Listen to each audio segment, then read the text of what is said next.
The history of distilling in the United States is a long and fascinating one, tracing back to the 1600s. Over the past decade, there has been a renaissance for crafted spirits, and the number of craft distilleries has exponentially risen. Today, there are over 1,300 active craft distillers in the U.S. A craft distillery is one that produces less than 100,000 proof gallons a year. That's the classification of craft distilling. But a true craft distillery is one that focuses on an individual type of spirit, something that they've created themselves, typically using local ingredients or sourcing seasonal ingredients. And I think my fellow distillers would say that we're all passionate about creating something that the big guys can't. Back in the early 90s, the craft beer industry was really being developed.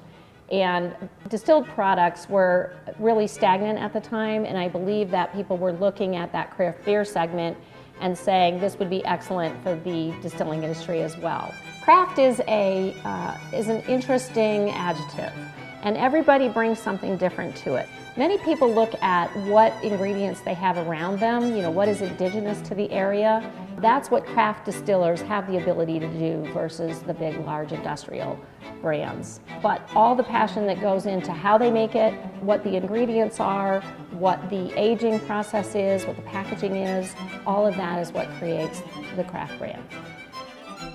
As more and more distilleries pop up, claiming the name craft, important questions face the industry. What will make a distillery successful? Who will come out on top? I think that there's something interesting because you now have these mega brands who are trying to act like small, and then you have craft who truly are craft. So what I see is the craft distillers are going to continue to be developed around the country. People are interested in this. People want to drink less and drink better. I believe it's going to grow, and I think the industry is predicting that it will more than triple by the year 2025. If you're a millennial these days, you don't want to shop from a big nameless company. You want to get your vodka from a place where they use the local water, right? So this corporation doesn't want to pollute the water. They filter it through marble that they got from a mountain around the corner. They built their building in a really efficient way.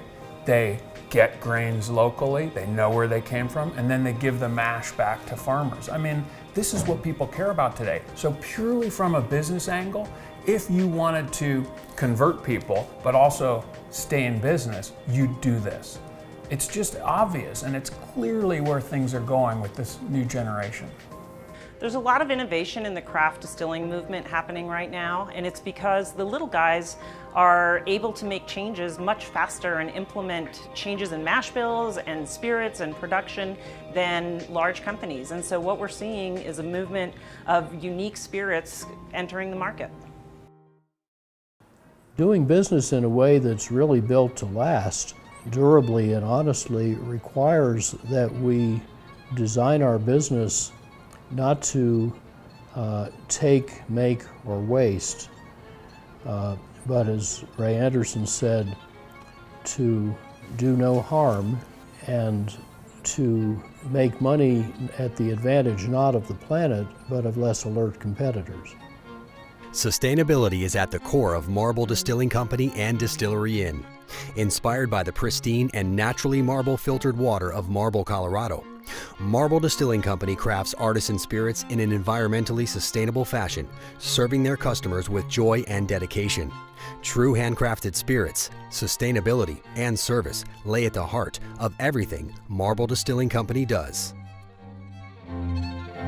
Marble Distilling Company was started because I love spirits, and my husband and I live in Marble, and our water is delicious. We haul all our water down from Marble, so we mash all of the grains, then ferment them for 5 days, and then they go into the stills. First we do a stripping run, and then we do final distillation runs in our finished still. All of our spirits are made with grains grown half a mile from our distillery by our local ranchers, who also take back all of the mash for feedstock. So we're a zero waste facility, and we call it grain to glass to ground.